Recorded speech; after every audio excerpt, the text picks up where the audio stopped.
right? Thank you, guys. It's going to become complicit in the kidnapping and trafficking of people.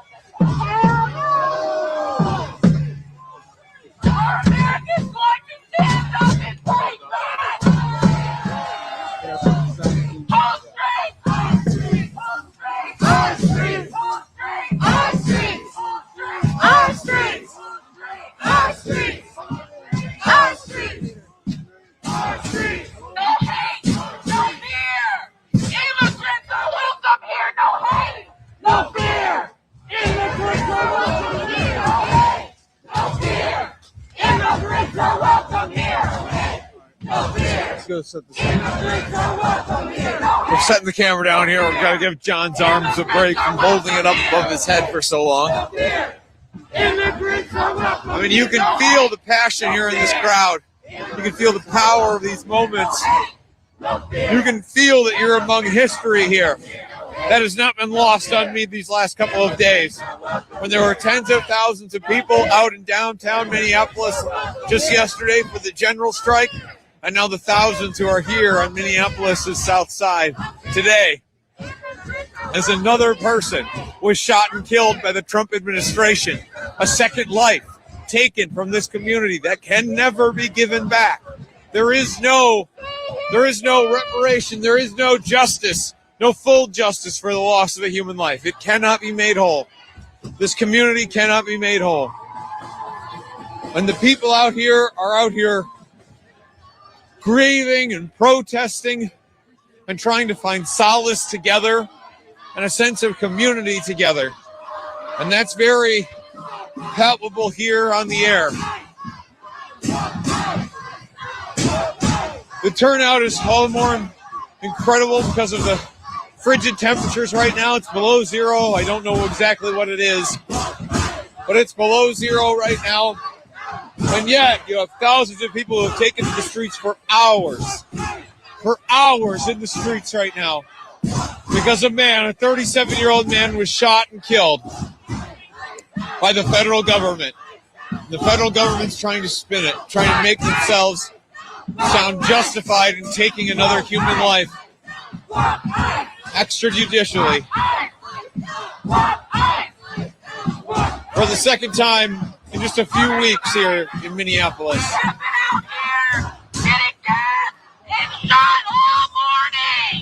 John, if you want to just point the camera back here. But we are taking the ball back, right? Yeah. These are our streets, right? All right, so we're going to move it back over to 26th and Nicolette where a life was taken, and we are going to hold it the fuck down.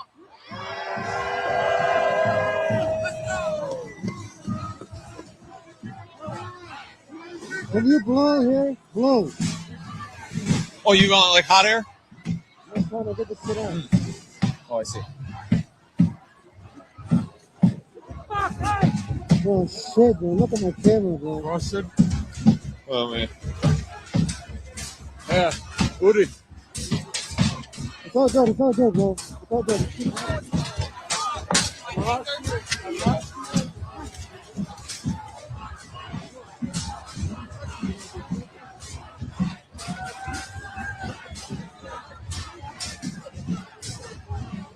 We're moving with the crowd here back into the intersection of 26th and Nicolette. What's up, bro? Hey, Duxter. You guys feeling good? Yeah, we're all right. You all right? All right. Are you caught up in any of that shit? You're not going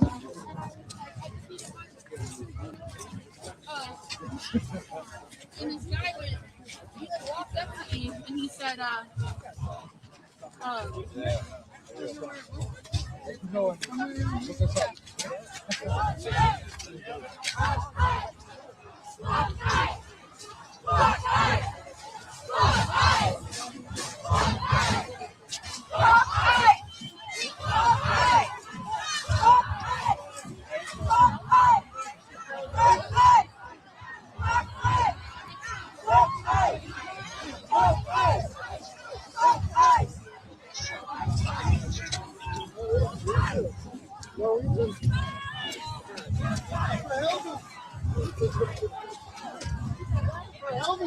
¿Cómo ustedes ya?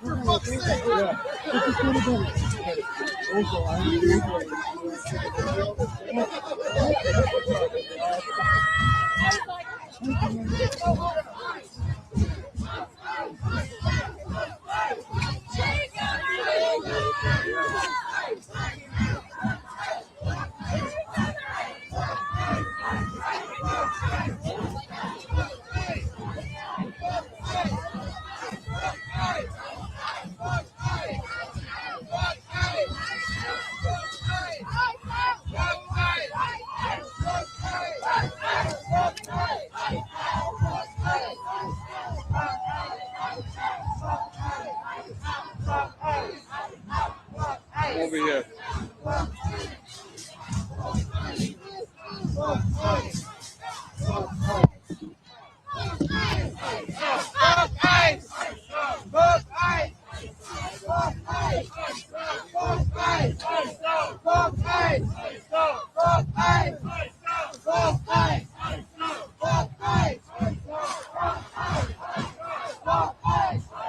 It's up to you if you want to grab it.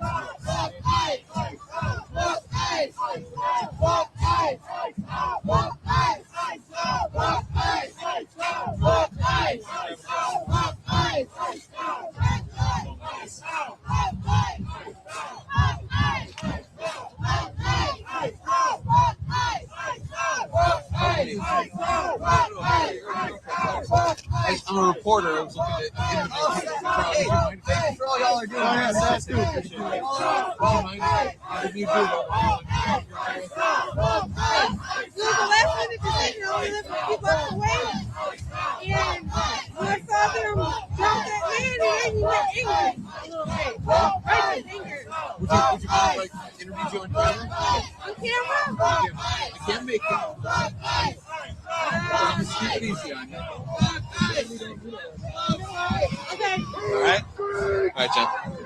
All right. I don't know what I'm missing. I don't think I want to. No. All right. Thought we had an interview lined up there, but last second deciding against it. We're gonna try and get a few more voices from this crowd before we call this stream to an end, because the crowd has very clearly occupied this intersection. They're not going anywhere anytime soon. And I'm not seeing any law enforcement out here to challenge them. And we've got to be mindful of ourselves in this cold. I already had a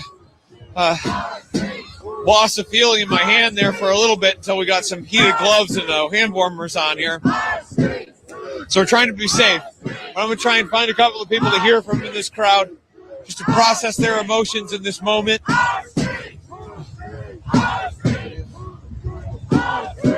Pardon me, man. What's up? I'm a reporter. I'm interviewing people about how they're feeling in this moment. Would you mind if I asked you a couple of questions? Sure, why not? Sure. This is my cameraman, John. My name's JT. And who are you with? Status Quo, or online independent progressive outlet. Okay. First of all, how do you want to be identified? You can call me Josh. Josh. GM. Josh. Thank you for talking to us, Josh. Thank you for having me. Like I said, the first thing I wanted to start with is just processing your emotions in this moment. We're standing here after a second person shot and killed earlier today by immigration enforcement agents. The second person killed this month by immigration enforcement agents. How would you summarize your emotions in this moment? At first, it was just utter sadness and then disgust. And then that turned to a quick boiling rage. The audacity of this government to think that they could just push and push and push and hurt citizens. And sure, it's the second shot, not the first died by hands of ice. There are people in detention who were killed, outright killed. There was one who was recently pronounced dead by homicide because he was strangled to death. These things are happening constantly, and they're not being held accountable, and it's causing such fury and rage. What is the point of having a nation if we cannot even protect each other and ourselves? I want you to explain the message you're here to deliver with the flag. Your flag is, bringing it down here. It's the American flag upside down, and it says, "That's fine, dude. I'm not mad at you." Can you explain the message that you're here, that what this symbolizes and means to you? This was the last words of Renee Good. She was just there to protect herself and others. She wasn't angry. She wasn't trying to hurt him. She was trying to get away because he was dangerous and drew a gun on her. She was trying to flee for her life. She's not a bad person. And if we're attacking citizens and killing them when their last words to you are, "I'm not mad at you," what are we doing? That's a monster right there. And he needs to be held accountable. And this administration needs to be held accountable. And we're in danger because of that. And of course, the upside down American flag being a universal sign of distress. Where do you see? I mean, it always feels like in these moments where you feel like you're living through history, that you're standing on the precipice of something, but you can't always see what's next. I'm just curious from your perspective right now. What do you see as next for this movement for justice here in Minneapolis? Ideally, ICE gets out. They leave the city, they leave our state, and they never come back. That's what I want. I want peaceful resolution. I want them to just leave. Leave us alone. Leave our citizens alone. If not, I hope that we continue with what we've been doing, which is holding them accountable, keeping eyes on them, recording them, following them, and making sure they're not hurting other people, other innocent people. That's what I want to have happen, is they need to be held accountable. And today, I hope that our message is heard. Our message of get out. We no longer want you here. We never wanted you here in the first place. That's the same message the governor delivered earlier today, said that the Trump administration should remove all agents from Minnesota immediately. Is there anything more that you want to see from your state, your local leaders, from the nominal opposition party in this country, the Democrats, in this moment? I want them to actually do something. They're doing nothing. Ooh, we'll file a letter. Ooh, we'll sue in court. They're doing it. They're hurting us. Protect us. That's what you're supposed to be doing, but they're not protecting us. I can't say exactly what they should be doing because that's from them. But I want them to do something. Get out here. March with us. Have your agents stand by and keep things civil and supportive. Officers are obligated to hold other officers accountable and hold them to the law. What are they doing? They're not doing that. And we need to take actual action. He's doing nothing. He's standing by doing nothing. Thank you very much. I appreciate the time. Josh, before I let you go, is there anything else you would want to say while you had this platform? Stay safe out there, everyone. Keep it peaceful where you can and keep yourself safe and stay warm. You stay safe too, Josh. Thank you very much for the time. I appreciate it. All right. We fight back! We fight back! We fight back! We fight back! We fight back! We fight back!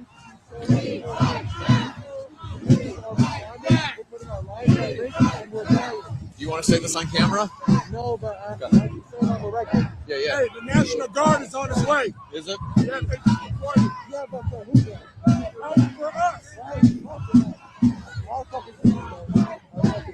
But what I was saying is,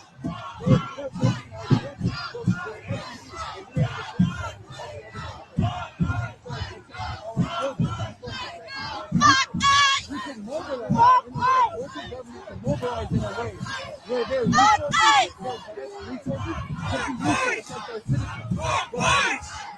I remember you at the first. Pardon me. I'm a reporter. I'm not interviewing people about how they're feeling in this moment. Do you mind if I ask you a few questions? Sure? Yeah. Actually, you know what? I don't think I'm going to Pardon me, folks. I'm a reporter. I'm interviewing people about how they're feeling in this moment. Would you mind if I ask you a couple questions? Yeah. Yeah? Let's do it. She can talk. You can? Yeah. Oh, yeah.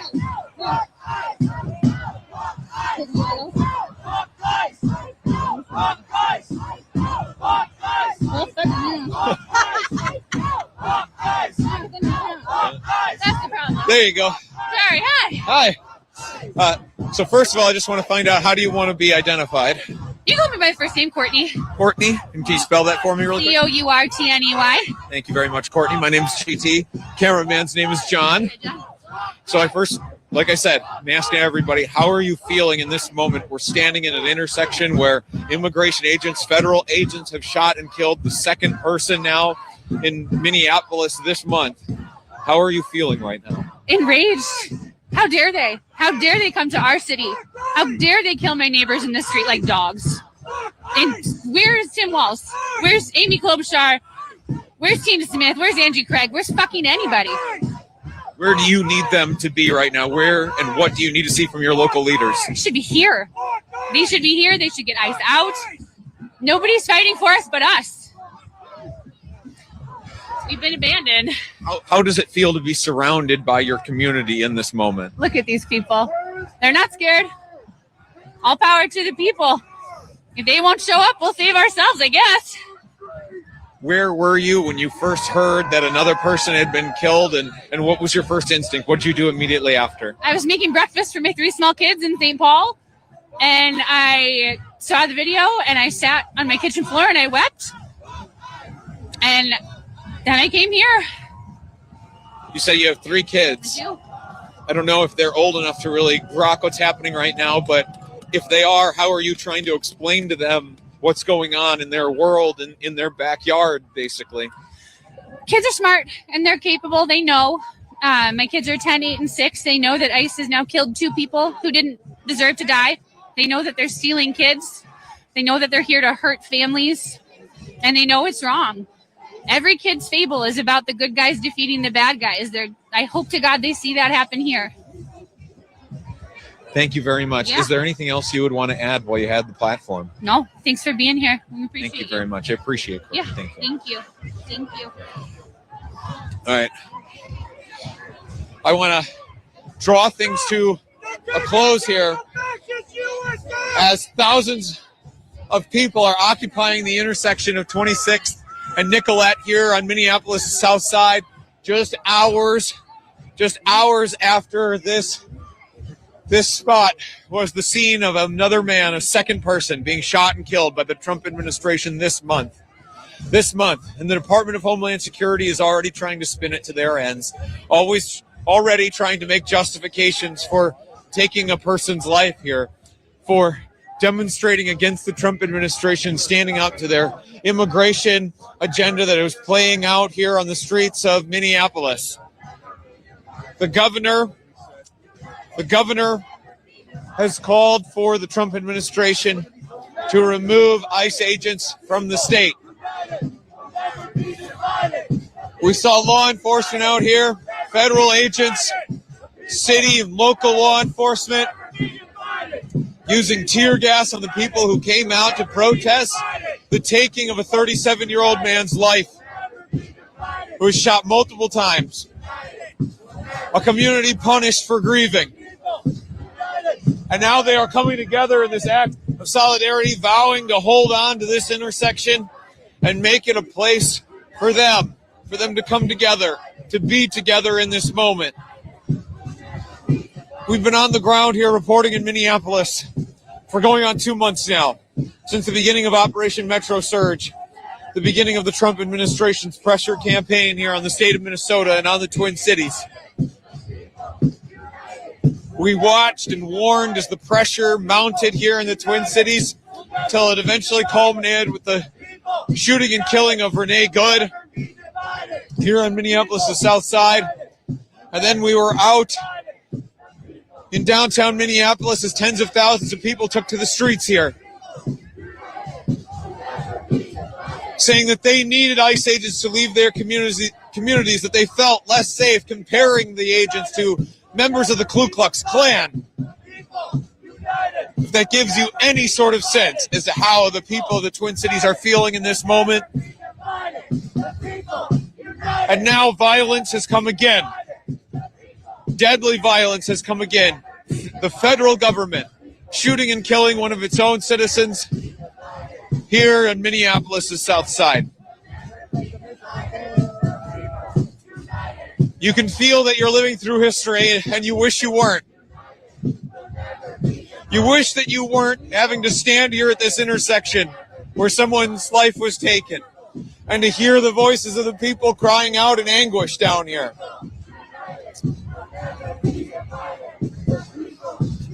Pardon me. Yeah, the federal agents federal agents running at people who had the temerity to come down here and stand up against a law enforcement agency, ICE, that is more well-funded than many countries' militaries. And they threw tear gas. We showed it to you live. We experienced it ourselves through flashbangs, through tear gas, deployed pepper spray, fired pepper balls into the crowd. We ourselves were caught up in that at times, left or where I couldn't see, where John couldn't breathe. All to bring you the scenes as to what's actually happening here on the ground, so that you're not just left with what the corporate press and what they're going to report from the DHS press release about this. I want to thank you for being along with us here through this live reporting. I want to thank our partners at the Midas Touch Network. Please subscribe to us, subscribe to them, as our packaged reporting will come out later today and in the days to come of what transpires here on the ground in the Twin Cities area. Sir, can I ask you a question? Yes, sir. When is it too much? When is it time to overflow? Where's the line, and when are we done dealing with this? Okay? My question to anyone, including the viewers at home, where do you draw the line? Where do you draw the line? Because if it's not here, how many more people have to die? 5. 5 of my neighbors have to die? 10? How many of my neighbors have to die before you're out here in these streets? How many? How many of us have to be slain in the street by our government like it's some kind of crazy alternate universe? This is not how we were raised. This is not the America we want. How many of our neighbors have to be killed? This is not paid protesting. Rural areas do not understand. This is real. We Where came do you down draw here the to line? represent, to support what happened, and they ran at us with their vehicles, just pepper spraying us. I mean, it was gagging. This is not paid protesting. Indiana, do you understand? Wisconsin, rural areas, you don't understand. This is real. Nobody's a paid protester. Was the man that lost his life a paid protester? Are you an observer? Yeah. This is horrible. They don't get it. It's like, this is real. This is actually happening every day. So you were here on the ground before that? I was here because my buddy told me that this was happening, and we came down to support. It's just, it's asinine. Where are they getting their news? This is the United States of America, where people are being shot and killed by the federal government, and then the people who stand up to protest against it are accused of being paid agitators. And you just heard from the gentleman just a moment ago asking how many is enough, how many have to die. Immigrants are welcome here. How many have to die? It's not a question I'm prepared to answer in this moment, but I think something that deserves deep reflection from all of us, from myself, from John behind the camera, to all of you watching at home. A sentiment to internalize. And anybody who's still a supporter of this administration, I'd put that question to you. How many have to die? How many Americans have to die? It's not even about black and white no more. Yeah, it's not. Another reporter just yelled at me here off camera. It's not about black and white anymore. This is a multiracial coalition that is out here taking the streets and protesting and grieving the loss of one of their neighbors. We're going to continue to report here on the ground. We're going to end this stream here. Before I go, I did not think it appropriate this entire time, in the wake of a man being killed, to make any pitch for money, and I won't make a big one here either. But I'll note that, unlike a lot of coverage that you'll see of this, it'll be broken up with commercials for toothpaste. We're not beholden to any corporate voice. We get to be here. We get to show you what happens. We don't have to break it up for any moment. We get to show you real, raw, unfiltered what's happening on the ground. And we are able to do that because of your support. If you want to help support us, go to statuscoup.com/join. We'd greatly appreciate it. I won't push it any more than that. It's not appropriate in this moment, but it is what allows us to be sustained. And I want to thank all of our members that we were able to offer this coverage. It's because of our members that we were able to be here in this moment and be able to deliver be able to deliver this coverage to you. So on behalf of myself, on behalf of John Farina behind the camera, Status Quo. Sorry, I'm hearing.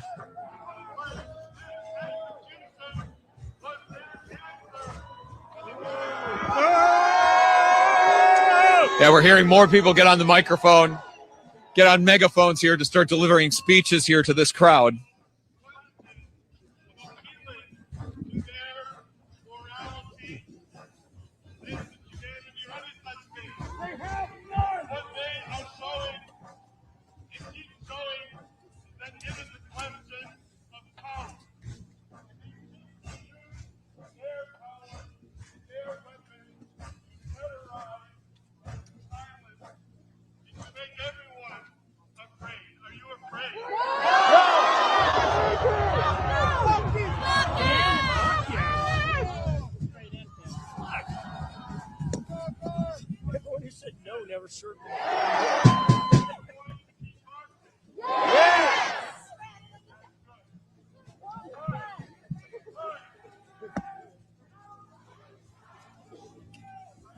I don't think much of what's being said right now, John, is probably going to come across on the microphone.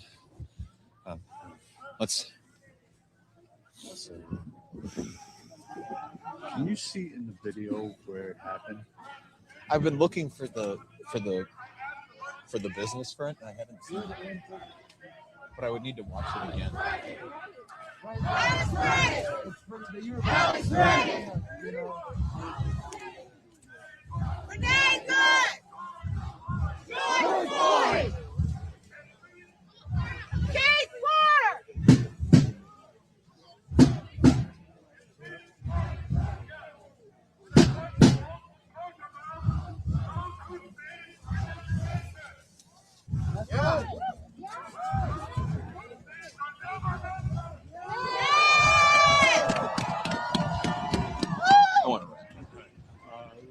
Let's go to the back and grab it.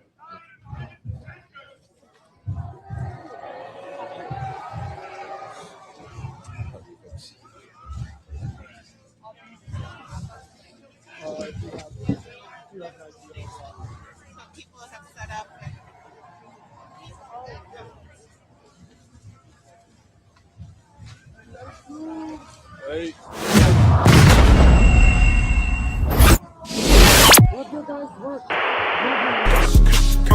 So we're gonna wrap up now. The cold's starting to get to me. I lost my winter hat. I think I got jet lag from balaclava by itself is not going to keep me warm very long.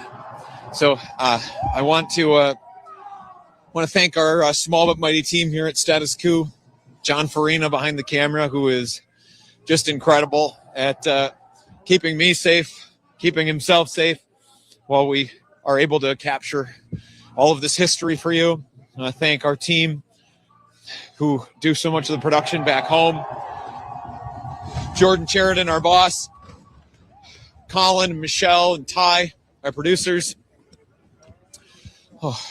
And, of course, our reporting partners here in all of this, Midas Touch Network. Thank you very much. Get subscribed to us so you'll be notified if we go live here again today as we cover the fallout from the second shooting and killing here on the streets of Minneapolis on the south side. But for now, live in Minneapolis, I'm JT Siskowski for Status Quo. Stay safe. We got local and national labor leaders coming to our meeting tomorrow, too, at the Labor Center.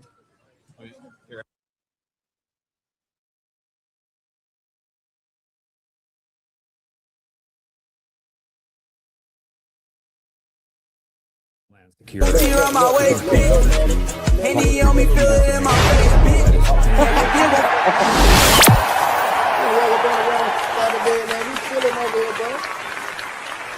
Man came up here echoing. What's up? We live for all the out there. What's up?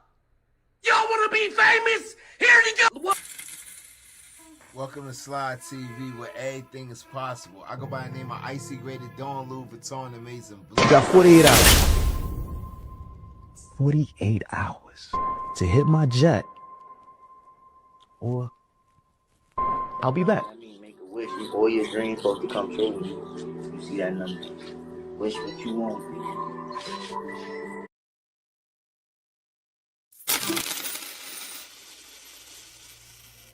citizen, according to Chief Brian O'Hara.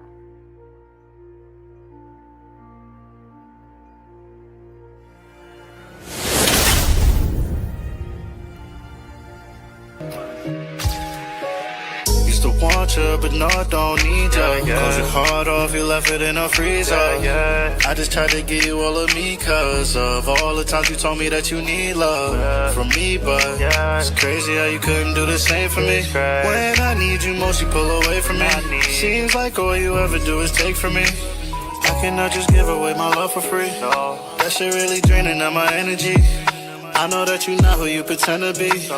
Girl, you put a wall up. We can't have no conversation, I can't even call you. Why you lift me up if you gon' leave and let it fall, yeah. Never knew that it would be like this, not at all.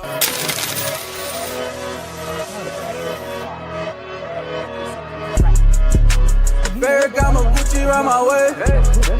Henny on me, feel it in my face. Can't forget 145 since I was made. Young and I was running from the Jakes, bitch. Ferragamo Gucci around my waist, bitch. Henny on me, feel it in my face, bitch. Can't forget what.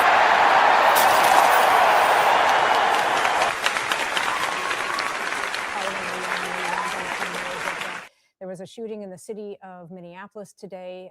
ICE Border Patrol shot Alex Preddy, as you see there, a 37-year-old man, American citizen, resident of Minneapolis. And DHS saying that he was brandishing a gun, that he had a weapon, and that they felt that he was going to cause mass harm to as many law enforcement as possible. The scene has erupted all day long. Let's head down there now. Joe McCoy is standing by. And Joe, I'm not exactly sure where you are. Can you give us some indication of where you are in juxtaposition of where the scene is? Yeah, Rena, we are on 26th and Nicollet, and behind me is the protest and the demonstration. I believe this is the only protest that is going on. It seems like everything has consolidated into this one spot here on 26th and Nicollet. I want to report that from my vantage point, I do not see any law enforcement of any kind, but I, of course, cannot confirm what is on the other side of the street or from vantage points that I can't see. But just from my vantage point right here on Nicollet, I do not see any law enforcement, whether that be local, state, or federal law enforcement on the scene. What we are seeing now from protesters is just a lot of chanting. They're chanting ICE out. They're chanting, F ICE. They're also banging on trash cans, trying to make as much noise as possible. So the scene is peaceful right now. And the only reason I hesitantly say that is because about 45 minutes ago, the scene seemed peaceful as well. And then all of a sudden, tons of tear gas was deployed.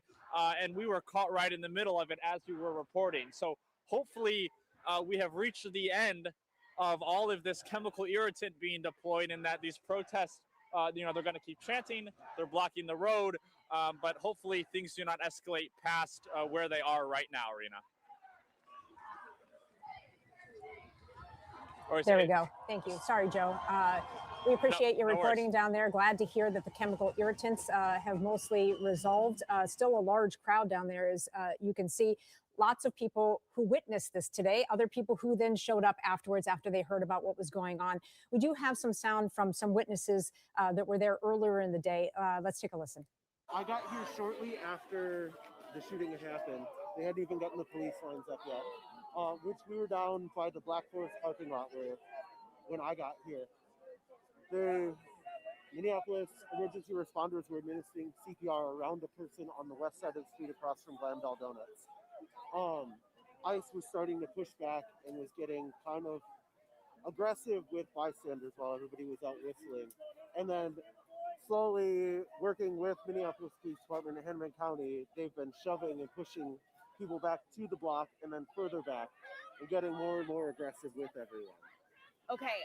What did you see? Like, was it a man? Was it a woman that they were working on? I didn't see a person. They were surrounded by first responders in their coats. I think it might have been the fire department over on 28th and Blaisdell that was responding.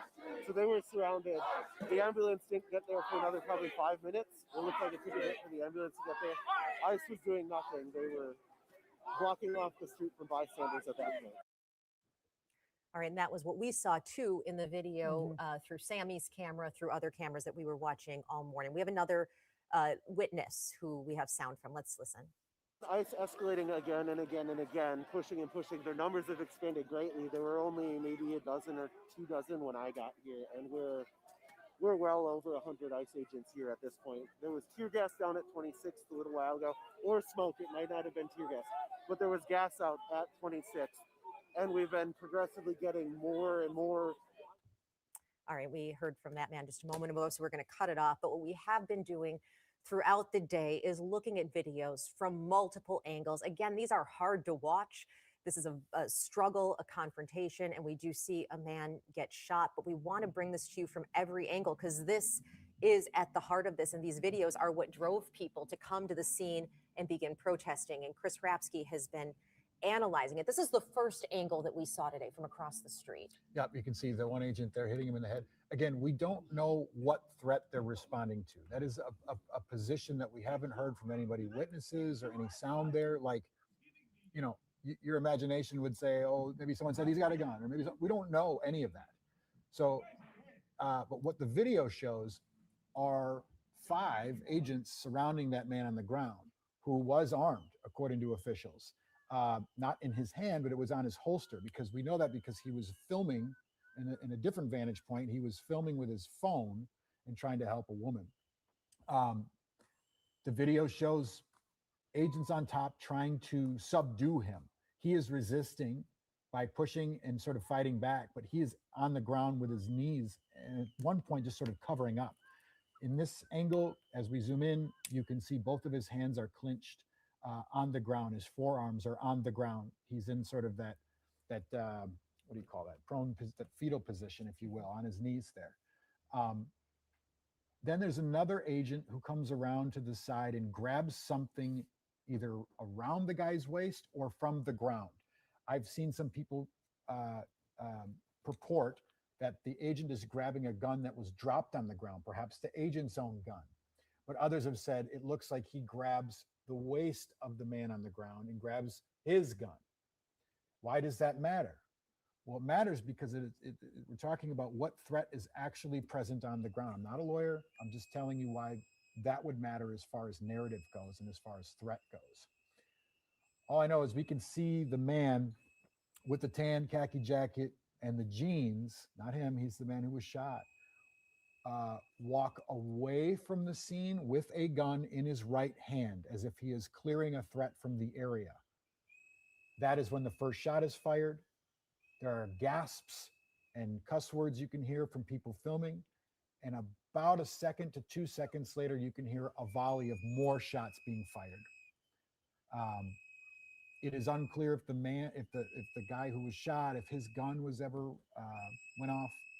We don't know any of these things. And again, this is why the governor was talking about how important it is to get a thorough, objective, solid evidence with witnesses investigation.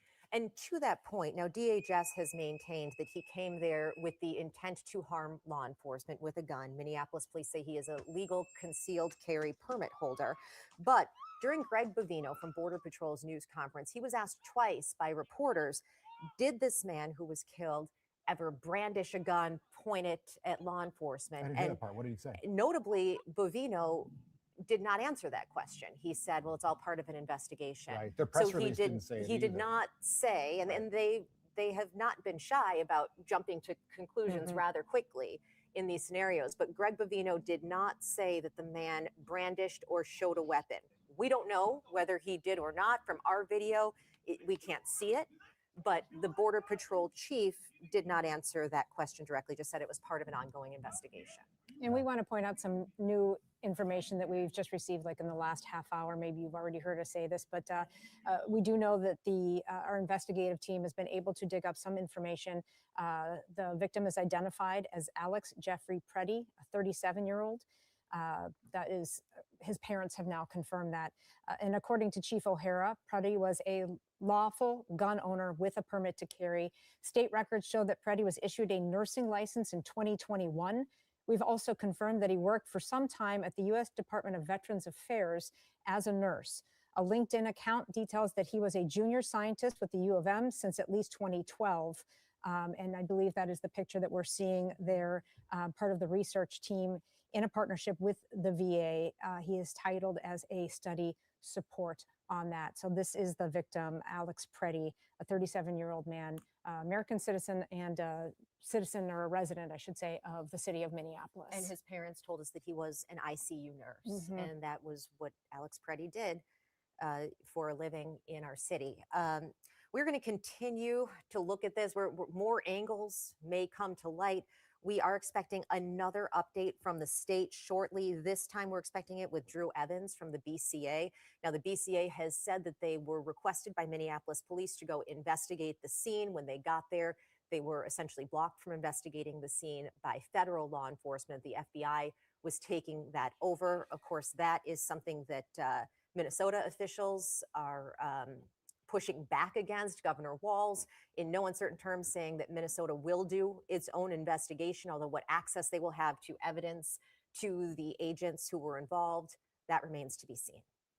Yeah, I don't know if we intend to take a break here in the near future, but it sure would be nice to regroup, reorganize, and continue with our coverage here. I would like to just say that we did start this at 9:30 this morning.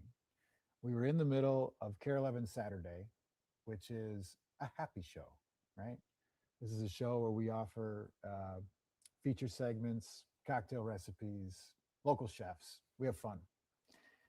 And when 9:30 came around, we suddenly cut to a video unbeknownst to us, and it was of our own anchor and reporter, Janice Shortle, screaming on the ground in agony. And it's because she got an alert on her phone that there was a shooting just down the street from where she lives. She went there, Jana went there. An agent, she claims, pushed Jana. Jana said, please don't do that. She's behind the tape. Identified herself with the press. She had a press badge on. Agent pushed her again, and Jana claims never touched her, the officer, and then she was sprayed right in the face. And so we cut to this shot of Jana. I didn't even know it was Jana at the time. It looked like Jana, but I didn't know. And she's screaming in agony. How hard that is to see someone you think you know. That's not Jana. So that's how this whole thing started. And then these videos have slowly been coming out throughout the morning, confirmations from authorities, and highlights to me now in this story, right? As you look for sort of pillars in the story, highlights to grab onto that help frame the story for viewers, regardless of political lens, is that we have a Minnesota resident and a Minneapolis resident who's a citizen, who's a registered gun owner, who appeared to be helping. We don't know why he was down there. We don't know any of that yet. But he was not running at law enforcement, pointing a gun at law enforcement, or like aggressively pursuing law enforcement. He was directing traffic in that area, which is Eat Street, known as Eat Street. And that video shows an agent shoves a woman and he gets involved. He tries to defend her. The agent then starts shoving this man. And we just need to let the evidence keep coming out before we rush to judgment. Now's not a time for a political lens, right? But certainly that is what we get in situations like this. We get And we've had bombarded every with it. politician sending out statements, and you can guess what they have to say. Republicans have blamed Governor Walz and Mayor Fry for cranking up the volume on this. The Democrats, Governor Walz, Mayor Fry, have said this is the fault of ICE, who has brought 3,000 agents to our state.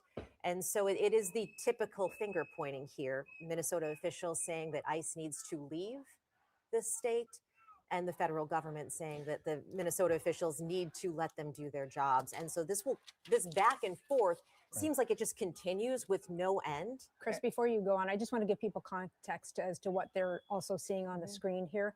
This is the scene from this morning, but this is live video right now. This is what's happening right now. These are protesters that are out there that still feel compelled to be there. We want to point out that law enforcement is no longer there. ICE agents are no longer, Border Patrol no longer on the scene. It does appear to be peaceful. There's no more tear gas, but there are still plenty of people people gathered at the area right now. So that is what you're looking at. You're looking at the last of the people that still feel compelled to be down at the scene. Without the presence of law enforcement, though, it does seem to have calmed down a little bit. And I want to point out again that the Police Chief Brian O'Hara essentially begging people to remain calm, to not escalate things, to go home, to stay out of the area. And I also want to point out the temperature. Is that 20 below wind chill? That's 20 6 below on the chill, temp. Yeah. So That is no joke. It is no joke. So, but also imagine in a different space where the temperatures are warmer. You know, I think that it's just an interesting situation. But I wanted to give people some context to see what they're looking at right now. Yeah, and it has changed throughout the morning. Sammy pointed out that as soon as federal law enforcement left, it did seem like the temperature, figuratively, went down there, and that people were calmer once the federal law enforcement did leave. Of course, state officials have criticized them for that, saying that they made a mess and now they've left it for state and local officials to clean up. But they are asking people to disperse. At the same time, though, it does not appear, at least from what we're seeing, like they're making any effort to forcibly disperse them. I think that State Patrol was on the scene and did ask people to leave, but State Patrol has now left the area, apparently, according to our reporters down on the scene. So, you know, and it did seem after that happened, as we noted, Lauren, that the crowd then also dissipated for a little bit after State Patrol said, please leave, but then quickly ramped up again after law enforcement left the area. And if history is any indication, we will continue to see protests throughout the day, likely. Hopefully they do remain as it is right now, peaceful. We do have Kent Erdahl out at the scene. He was at that news conference just a short while ago with Governor Walz and other state officials, including the head of the Minnesota National Guard. Kent, can you hear us out there?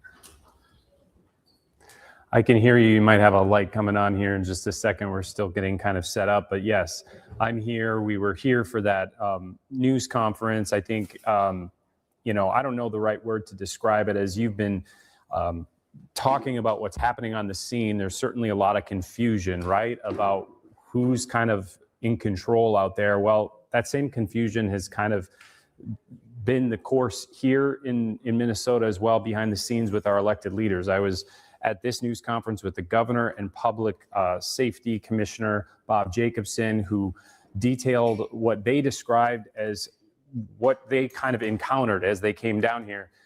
Now, we also heard from the mayor earlier today and the police chief, and they described the same kind of chaos as they came down. Now, what we know right now, according to the Department of Public Safety, is that the state responded down to the intersection shortly after the shooting. The Bureau of Criminal Apprehension, which according to state law runs these kinds of investigations, they were told at that time, according to them, that they didn't have access to the scene from the Department of Homeland Security. Now, at that point, they still remained down there. And at some point, we're told, the Department of Homeland Security pulled out. That's when it was very contentious, as we saw it all unfolding on live TV. Now, since this news conference, we got some more clarification on that. We're told that they, at that point, state law enforcement trying to move in to secure that scene, presumably to start their own investigation, but it was too unsettled. They didn't have enough support and they had to pull out. So essentially, as you mentioned, we know that the state is going to conduct its own investigation either way, but we do not know how they're going to conduct that investigation. In fact, that was my first question to Governor Walz in asking what happens if, as you're calling for the federal government to pull out, they don't. What happens if this standoff between federal law enforcement and this investigative body and state law enforcement and this investigative body just are stonewalled again? What do Minnesotans do in the meantime? There were no real answers there. I don't think they know at this point as they're trying to sort this out. And we don't know that there's any conversations, frankly, happening behind the scenes. We know the governor confirmed that he reached out, but we did not hear what that response really was from the federal government. And so at this point, what the governor did say in response to that question for me was that Minnesotans will do the right thing, that they'll take a level head, that they'll stand up but not inflame. Certainly we saw the Minneapolis police chief plead with the people of Minnesota and the people of Minneapolis to protect this city. But that's where we stand right now. Now, in terms of the actual investigation, whatever they've found so far, the Bureau of Criminal Apprehension, I'm told, Drew Evans will be coming out here a little later, probably closer to about 3 o'clock, so maybe in about a half an hour, to answer some questions on what they've been able to understand so far. We heard the governor talking about what he's seen, and I think we have some sound to play for you on that. Well, as I said last week, this federal occupation of Minnesota long ago stopped being a matter of immigration enforcement. It's a campaign of organized brutality against the people of our state. And today that campaign claimed another life. I've seen the videos from several angles, and it's sickening. But I have a strong statement here for our federal government. Minnesota's justice system will have the last word on this. It must have the last word. As I told the White House in no uncertain terms this morning, the federal government cannot be trusted to lead this investigation. The state will handle it, period. And again, that's where we stand. We don't really know what that means if the federal government says, no, you're not. I think it's fair to say anyone that's worked behind the scenes on things when there are big kinds of investigations, even probably in 2020 when things were really unsettled here in the Minneapolis area, we always got the sense that there were conversations happening behind the scenes. We have often heard that law enforcement, federal and state, even in some case with the Department of Corrections right now, that there's still communication. But from all accounts right now, that communication and back channels just seems to be broken. It's pretty unprecedented for investigators on scenes to not communicate, and to what we know right now, it's just not happening. And so it's really unclear what that means moving forward. Hopefully we get some more information. Hopefully something gives here, but that's basically all I can say about what we know so far. I think, Kent, you bring up a point that so many Minnesotans have been asking, and that's, how does this end? We have this stalemate, as you point out, with the federal government saying one thing, the state saying another, law enforcement not communicating, not working together. Leaders seem more interested in scoring points against each other than working together. And so I think so many people are just wondering, how does this end? And I remember earlier this week, during one of his news conferences, Greg Bovino was asked, how long is Border Patrol, how long is ICE going to be here? And he basically said, until the job's done. He didn't give a timeline. So while the governor is demanding that ICE and Border Patrol leave the state, there doesn't appear to be any end in sight.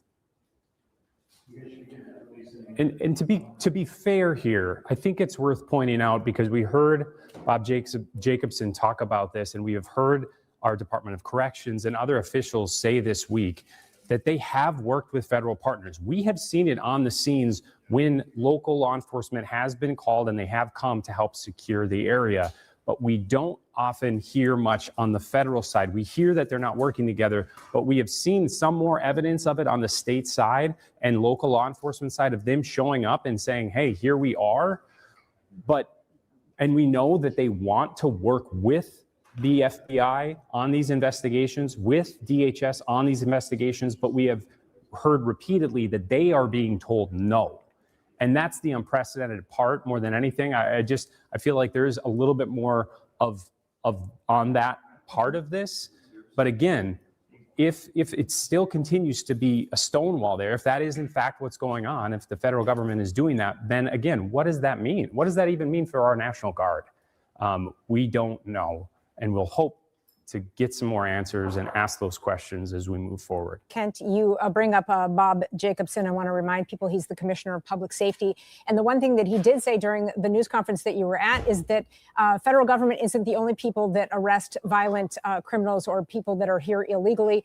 And in fact, they do that as well. And a lot of the people that they have arrested were in jail, or a lot of people that ICE have come to take were already in jail in our system. And that's something that the Department of Corrections has also had to correct on the record, that some of the people that DHS is claiming that they have arrested in this operation were truly already in prison here in our system. Is that correct? That's absolutely correct. And on Tuesday, there was a Department of Homeland Security news conference in which they got up and they said, we're not getting cooperation from the state prisons and jails. And they said this wouldn't have to happen, meaning the actions on the streets wouldn't have to happen if we had cooperation from those entities. Well, that night I spoke to Paul Chanel with the Department of Corrections, and he said, what are they talking about? We don't know. We are handing people over. We're seeing people that we hand over turn up on the worst of the worst lists because they had to track that. And that was confirmed with us the next day. ICE in a news conference and the Department of Homeland Security backtracked and said, we are getting help from the state Department of Corrections. It's the jails we're talking about. Now, that's a pretty big omission if you ask the Department of Public Safety or the Department of Corrections and many others that have been saying, what's going on? Because this cooperation that has been going on for years, long before any administration, continues, and it is not changing. And yet it's being presented in a different way. So that is something that has been a concern and continues to be something that we're seeing state entities correct the record repeatedly. And these are law enforcement entities that for years have been proud to say they're playing it down the middle, so to speak. Yeah, Ken, thank you for your reporting. It is unusual to see law enforcement critique other law enforcement agencies. There is a brotherhood, a sisterhood, back the blue. And so that is one of the unusual things we've seen this week is this critique of one law enforcement agency of another. Thanks for your reporting out there, Kent. We'll check back with you. And we are expecting another news conference from the state around 3 o'clock today. All right, we're going to go to Chris Rapsky now. And Chris, we're told you have an interview, and I'm not sure who you're interviewing. Let us know. I'm interviewing an expert that we always turn to on Breaking the News and here at KARE 11. He's a Supreme Court expert at the University of Minnesota Law School. He's a poli-sci and law professor. Tim Johnson is on the phone right now. And we always go to Tim Johnson when we have questions about precedent in the law, specifically Supreme Court law. Tim, are you here? Can you hear me? Yeah, it's good to be here with you, Chris, on this hard day. Yes, indeed. I always feel sort of comforted and grateful when we get to talk to you. And it's not hyperbole. It's because you tell us exactly what the law has said, what Supreme Court justices have said, and what precedent is on certain legal matters. And boy, do we seem to find ourselves in a legal quandary as we speak with federal investigators either not allowing or being told not to allow state investigators to obtain evidence and help an investigation of a killing by the guns of federal agents. What can you tell us about precedent, the history of United States law, about whether or not federal agents typically do or have to or don't have to work with state authorities and investigators? It's a really good question, Chris, and obviously a really important one here in Minnesota over the past couple of weeks. What I can tell you is that the norm within the legal system, and we live by precedents and we live by statutes, but the norms are what covers this particular area. And the norm and the standard practice has been that federal law enforcement agencies cooperate, share information with, and actually coordinate with state and local law enforcement if there is an incident in particular, like today, a shooting involving federal agents. And certainly the federal government has always had primary jurisdiction in such cases. That would fall under Article 6 of the Constitution, the Supremacy Clause, which makes federal law and the federal Constitution supreme. On the other hand, in order to make sure that everything is done objectively, that investigations are conducted well, that scenes are secure, the federal government has, through the history of the United States, worked with state and local governments to make sure that investigations are conducted as properly as humanly possible. And that includes things like sharing data, securing scenes, collecting evidence, talking to witnesses. And so that is really the precedent that we have and that we are working with, at least it seems, until the past couple of weeks, where the federal government almost always, with some limited exceptions over the course of U.S. history, has shared jurisdiction with state and local authorities. Yeah, Tim, is there a single example in history in U.S. history where the federal government not only does not allow cooperation with state authorities, not only does not prosecute, meaning they don't find enough evidence for a charge, but they don't even investigate, which is what we heard with Renee Good. Is there and they refuse to investigate or allow any other independent investigator with dubious evidence. Is there any other precedent in US history of something similar to this? None that I've ever come across in my 30 years of teaching law and politics in both law schools and in political science departments. Absolutely not. There's precedent to suggest that if federal agents do commit a crime, that they are subject only to federal law and not to state law. In other words, states can't prosecute federal officials or federal law enforcement, but no precedent on the idea of not even investigating the crime. And if you're talking just about the shooting today, the only precedent that would exist would be the Renee Good shooting from about 2.5 weeks ago now. So what, is there a legal remedy then? If a federal government refuses to investigate one killing, even to push it, to push that investigation further for more truth and more evidence, and to really lay it out before a decision on charging is made or not, is there any legal remedy for states, for citizens, for Congress, for the courts? Or do we just, or do people just have to say, okay, federal government, right or not, if you do not want to pursue any more investigation, you don't want to give over any of the evidence, we just have to leave it? Like, is there any legal remedy? Yeah, I'm sorry, I almost interrupted you there, Chris. The answer is really there's not. I mean, the only legal remedy is what you mentioned, and that would be Congress. And that would be Congress changing the law or actually writing a brand new law that says in situations like this, in order to make sure that investigations are actually conducted and then be conducted objectively, you have to force the FBI, the Department of Justice more generally, to cooperate with state and local officials. And short of a law passed by Congress, there's really nobody to sue in these particular cases. So there's no court case to be had to bring to the U.S. Supreme Court. So this is really a legislative fix, and it can only be fixed by Congress in Washington, D.C. Do you think the founders saw this one coming, Tim? Man, I'm not sure. I mean, I think the founders were pretty clear, even though there was some, disagreement on issues. I think the founders were pretty clear on the supremacy of the federal government, but they also, once they put the 10th Amendment in the Bill of Rights, knew that there would be powers left to the states and the state governments. And if you would combine, and this is my opinion, if you combine the supremacy clause with the 10th Amendment, I think the framers of those two parts of the Constitution would assume that there would be cooperation between state, local, and federal government, because that's the way government works best. All right, Tim, one last question. What happens next legally? What do you think happens next? I think what happens next is that the state of Minnesota, as per Governor Walz's press conference, is going to do their own investigation. I mean, we all listened to what the governor had to say. They're going to, that is the state of Minnesota, the state patrol, Hennepin County sheriffs. I think they will gather as much data and information as they can. We all know there were thousands of cell phones out there this morning. They will gather that information. They will try to conduct the investigation to the best of their ability without any of the evidence from the federal government, because the federal government, just like in the Renee Good shooting 2 weeks ago, will not provide anything to the state or the local authorities. Right. All right.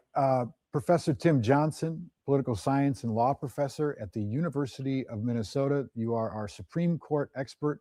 He's never let us down and did not today. Thank you so much for that context in this surreal, almost unbelievable situation that we're in that has everything to do with the U.S. Constitution and what it says and means.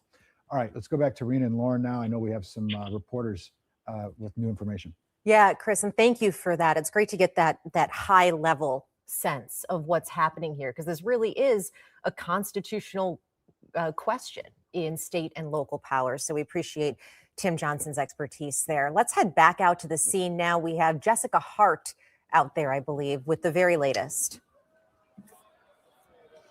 Yeah, Lauren, these protesters are still here. They've been out here for hours now protesting ICE after that man was shot and killed this morning. So this is what we're currently seeing.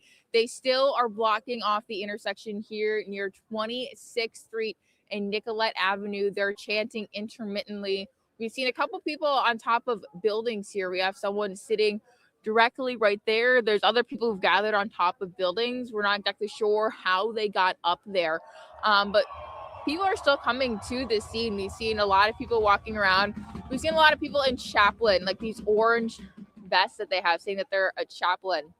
We've also seen people walking around in peace observer, like reflective vest. And this crowd still here shows no signs of going home. Several people are continuing to show up with signs, and they're still standing. Those things that they're standing on, they're actually dumpsters. So they brought these over here probably about an hour or so or more ago, and they're standing on top of them, and they're kind of giving directions saying that we are not going to go home. We want ICE out of Minnesota. We will not be silent. There's also several people kind of walking around, just checking in on people, making sure they're good in case they need any sort of water or hand warmers. But so far, Lauren, we haven't seen police come back to this intersection since they left earlier today. So again, still a very active scene here. We have not seen any police come down to this intersection, but actually it looks like now that I'm looking down the street here, Tyler, can we flip around a little bit? I know it's going to be kind of bright here. It looks like we have some Minneapolis police officer squad cars parked all the way down there, kind of blocking off this section of the street. Again, we haven't seen any MPD officers out here on the street, but it looks like they might be starting to stage or block streets off down there. So now the crowd is back again here chanting. So I want to apologize for any profanity you guys might hear, but that's just what we're currently seeing here. So we'll send it back to you. Thank you for that reporting out there. You can see that scene doesn't appear to be changing. No one is going anywhere at this moment. We want to bring you back, just sort of reset here and let you know how we got here in case you're just joining us. At 9:03 this morning, Minneapolis police say that they received a call about a shooting involving federal law enforcement at 26th and Nicollet. That's known as Eat Street for folks in Minneapolis. And at that point, a man was shot and killed by federal law enforcement from Border Patrol. That is confirmed by both Border Patrol and local law enforcement authorities. We do know that victim's name, and perhaps we can see his picture at this moment. His name is Alex Preddy. He is confirmed by his parents to be an ICU nurse, and he is from Minneapolis, a U.S. citizen and a registered gun owner. And what we want to reiterate is that DHS has put out a statement, and actually we heard from Border Patrol Chief Greg Bovino a little while ago. DHS contends that Alex was carrying a weapon, which is entirely possible because he does have a license to carry, a permit to carry, and that the officers feared for their lives. And so the officer, who he also claims is an 8-year veteran of the department, shot and killed Alex Preddy out of defense and to save the other officers around them. They also claim, DHS claims that they believe that Alex Preddy was there to do harm to as many officers as possible. Unfortunately, the videos that we've seen, and there may be more, don't necessarily corroborate that part. Yeah, we have a number of videos of this shooting, which we have seen from multiple angles. This one across the street, you can see 5 Border Patrol agents tackling Preddy, who